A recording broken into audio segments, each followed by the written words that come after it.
বেআইনিভাবে পুকুর ভরাট করে নির্মাণের অভিযোগ প্রায়শই শোনা যায়। এক নাগাড়ে জলাভূমি ভরাটের ফলে বাস্তুতন্ত্রের ভারসাম্য নষ্ট হচ্ছে। এ নিয়ে বারবার সরব হয়েছেন পরিবেশবিদরা। একটি মামলায় বেআইনিভাবে জলাশয় ভরাট রুখতে নির্দেশিকা দিয়েছিল হাইকোর্ট। হাইকোর্টের সেই নির্দেশকে বুড়ো আঙুল দেখিয়ে দেদার চলছে পুকুর ভরাট করার কাজ। এবার দক্ষিণ 24 পরগনার মহেশতলা 22 নম্বর ওয়ার্ডে উঠল এমনটাই অভিযোগ। মন্ডলপাড়ায় কেরেটিভ টেকনিটেক্স পিভিট নামক বন্ধ কারখানার ভিতরে রাতের অন্ধকারে বেআইনিভাবে লরি করে মাটি এনে চলছে জলাশয় এবং পুকুর খাল ভরাট করার কাজ। 3-15-20 ধরে পড়ছে, মাটি পড়ছে, ভরাট করছে।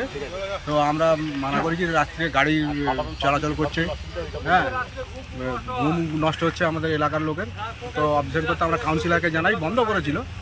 আবার এরা মস্তান টস্তানের ভয় দেখিয়ে এরা আবার চালায়, আবার রাতের অন্ধকারে চালে। জানা যায় এক সপ্তাহ আগে স্থানীয়রা ঘটনাটি কাউন্সিলরকে জানালে 22 নম্বর ওয়ার্ডের কাউন্সিলর বিকাশ বন্দ্যোপাধ্যায় ঘটনাস্থলে এসে কাজটি বন্ধ করার কথা বলেন। তবে তার কথা অগ্রাহ্য করেই চলছে পুকুর ভরাট করার কাজ। বুধবার কাউন্সিলর বিকাশ বন্দ্যোপাধ্যায় মহেশতলা থানার পুলিশ এবং স্থানীয় বাসিন্দাদেরকে সঙ্গে নিয়ে ঘটনাস্থলে গিয়ে বেআইনি জলাশয় ভরাটের কাজ বন্ধ করেন। 200 ফুট থেকে 100 ফুট, মানে 200 ফুট বাই 100 ফুট অ্যাপ্রক্সিমেট একটা, এর বেশি হতে পারে। এই জায়গাটা 15-20 দিন ধরে ভরাট হচ্ছে। রাতের বেলায় মাল তুলে এনে ফেলছে ওখানে।